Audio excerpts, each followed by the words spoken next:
Race kedua Red Bull Rookies Cup Mugello digelar pada Minggu.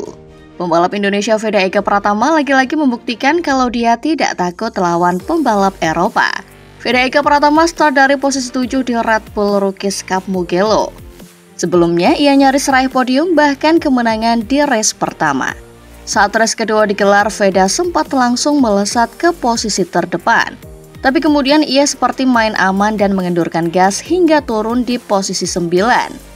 Ia sempat kasih perlawanan pada dua rider tuan rumah Giulio Puglis dan Leonardo Zanni. Persiapan Red Bull Rookies Cup yang sangat rapat membuat perubahan posisi sangat cepat. Memasuki 6 lap terakhir, Veda mulai main cerdik dan sempat naik ke posisi 5 dari posisi 10. Veda Eka Pratama memanfaatkan slipstream di lintasan lurus sirkuit Mugello yang panjang. Veda juga sempat nyaris mencium motor dari rider Malaysia Hakim Danis. Sayangnya, 3 lap jelang balapan berakhir, Veda Eka Pratama seperti kehilangan momentum di sektor 2 dan 3. Ia tercacar sampai ke posisi 9 padahal sempat naik ke posisi 4. Memasuki lap terakhir, jarak Veda dengan grup terdepan sudah terlalu jauh untuk melakukan manuver di tikungan pertama atau San Donato. Sempat terjadi insiden di lintasan lurus jelang finish yang mengakibatkan rider asal Afrika Selatan Rusha Motley terjatuh. Veda Eka Pratama harus puas finish di posisi 8 saat bendera finish dikibarkan. Hasil balapan sementara dimenangkan oleh rider Argentina Valentin Perone, diikuti Brian Uriarte dan Alvaro Carpe.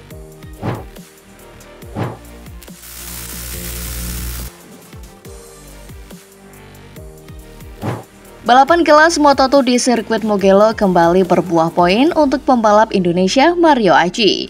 Mario Aji berhasil raih poin di kelas Moto2 Italia yang digelar di sirkuit Mugello Minggu. Mario Aji sendiri start dari posisi 22 pada balapan Moto2 di sirkuit Mugello. Catatan waktunya saat kualifikasi 1 menit 51,170 detik. Race di kelas Moto2 sendiri dipotong dari 19 lap menjadi hanya 12 lap. Efeknya, banyak pembalap yang memilih pakai ban kompon soft termasuk Mario Aji. Mario langsung melesat dan merangsek ke posisi 20 besar saat start. Catatan waktunya di 1 menit 51 detikan bahkan mirip dengan rombongan terdepan. Ia bertarung sengit dengan rider Belanda Zonta van der Gorberg untuk mendapatkan posisi 15 atau posisi finish terakhir dapat poin. Beruntung buat Mario Aji, pada lap terakhir rider senior Mattia Pasini yang turun sebagai wildcard terjatuh. Mario Aji kemudian finish di posisi 15 dan berhak atas 1 poin. Hasil ini membuat Mario Aji mengoleksi 2 poin di Moto2 musim 2024. Terlihat Mario Aji lebih konsisten usai menjalani operasi ampam yang membuatnya absen di seri Moto2 Le Mans.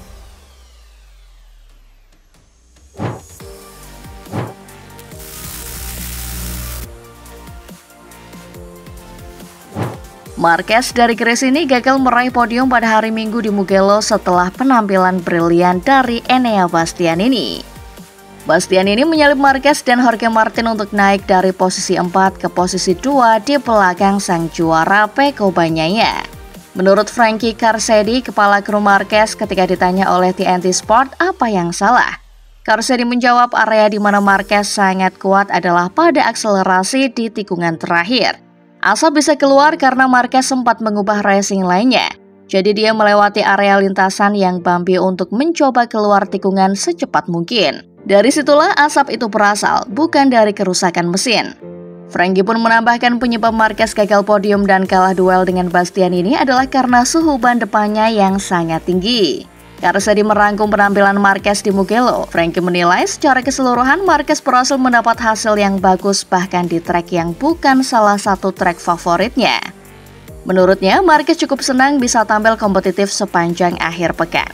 Marquez berada di urutan ketiga dalam klasmen MotoGP, 35 poin di belakang pemimpin klasmen Martin.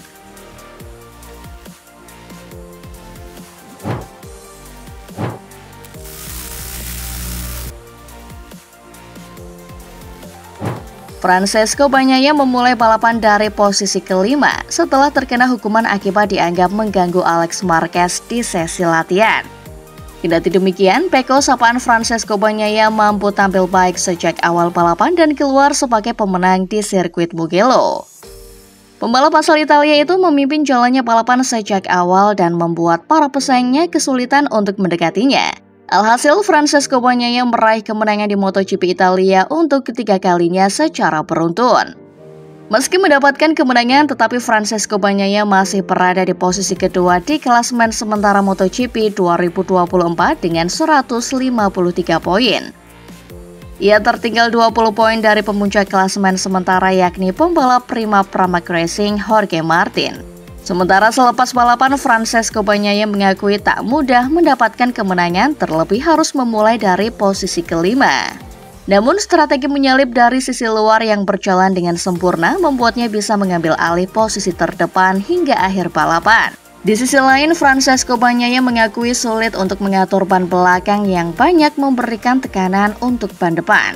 Namun ia menilai mendapatkan kemenangan luar biasa. Pembalap berusia 27 tahun itu juga senang dengan keberhasilan Enea Bastianini yang mendapatkan podium kedua. Sebab rekannya harus bersaing ketat dengan Marc Marquez di posisi ketiga sebelum akhirnya menyalip Jorge Martin di laps terakhir untuk mendapatkan tempat kedua.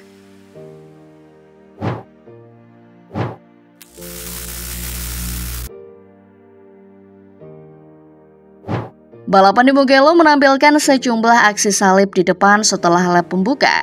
Ketika para pembalap saling bertarung di belakang pemimpin balapan Francesco Bagnaia pada hari yang panas dan cerah di Italia. Dengan 3 lap tersisa, tampaknya balapan akhirnya menjadi lebih hidup. Dengan Martin menutup jarak 3/10 detik dari pembalap pabrikan Ducati Francesco Bagnaia setelah Bagnaia mengalami penurunan kecepatan secara tiba-tiba. Namun Bagnaia mampu meningkatkan kecepatannya sekali lagi dan melaju hingga finish. Martin pun tidak dapat berbuat banyak dan mengatakan bahwa tingkat tekanan ban yang tinggi berarti hanya ada sedikit peluang untuk menyalip para pembalap di Mugello. Diketahui memang ada aturan setiap pembalap diharuskan untuk menggunakan tekanan ban di atas tekanan yang ditentukan untuk 50% dari jarak balapan atau berisiko terkena penalti di akhir balapan. Martin pun mengaku sebenarnya sangat ingin mengejar Bagnaia. Tapi motornya sudah sangat dekat dengan batas dengan temperatur ban depan yang sudah sangat tinggi akibat ada aturan batas tekanan ban. Martin menyebut saat dirinya hanya terpaut 0,3 detik dari Bagnaia, mustahil untuk bisa lebih dekat lagi. Kecuali pembalap di depan melakukan kesalahan.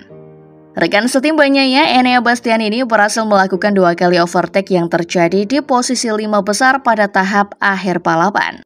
Saat ia berhasil menyalip Marc Marquez dari Gresini di posisi ketiga sebelum melewati Martin di tikungan terakhir untuk merebut posisi kedua.